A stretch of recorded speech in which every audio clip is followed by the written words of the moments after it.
এই হচ্ছে AGT live 24/7। ये है as it is live 24/7। This is AGT Live 24/7.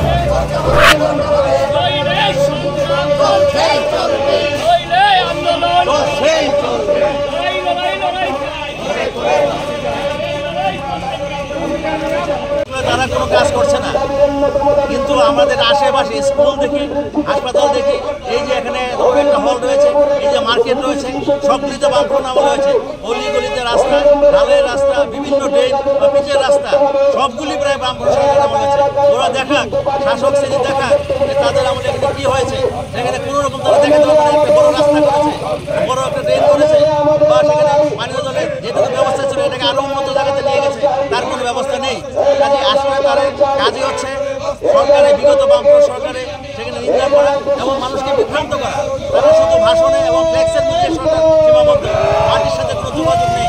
এবং সমস্ত ইনফ্রাস্ট্রাকচার কাজ বললাম, রেগার কাজ বললাম, সেগুলি পর্যন্ত তারা কমে দিচ্ছে। কাজে এই সরকার জনবিরোধী সরকার, এদের মানুষের প্রতি কোনো দায়বদ্ধতা নেই, সমাজের প্রতি কোনো দায়বদ্ধতা নেই। এই সরকার সেভাবে চলবার চেষ্টা করছে। এর বিরুদ্ধে আমাদের এই লড়াই সংগ্রাম। যে সমস্যাগুলি রয়েছে এই সমস্যাগুলিকে ভিত্তি করেই মলয়নগর এবং বনকুমারী লোকাল কমিটি একসাথে আজকে এখানে মিছিল বনকুমারী বাজার থেকে শুরু হয়ে বনকুমারী বাজার হয়ে রেল ব্রিজ হয়ে সেখানে আবার সেখানে ফিরে আসবে। এখানে জলের খুবই সমস্যা, পানীয় জল মানুষ ঠিকভাবে পাচ্ছে না। বিদ্যুতের সমস্যা, বিদ্যুৎ দিনের মধ্যে কতবার যাওয়া আসা করে তার কোনো নিরাপত্তা নাই। এবং আমরা লক্ষ্য করছি এখানে টুয়েবের কাজ দারুণভাবে কমে গেছে। টুয়েবের মানুষ কাজ পাচ্ছে না, কাজ করলেও সেখানে সময় মতো সে হাজিরা পাচ্ছে না, মজুরি তার পাচ্ছে না।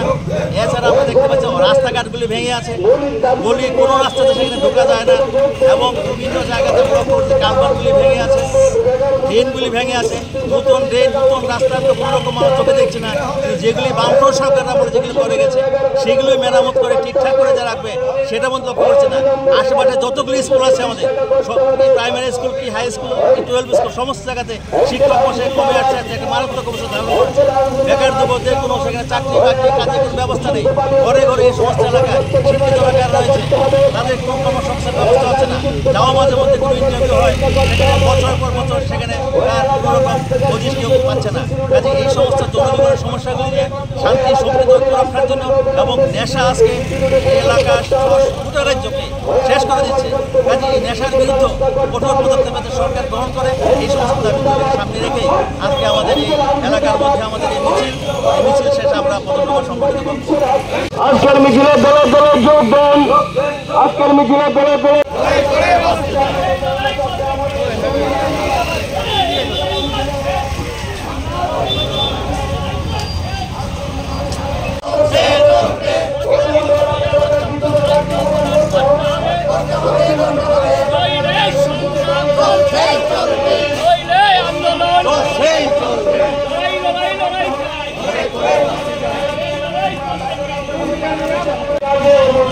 বিষয়ে কাজ দিতে হবে।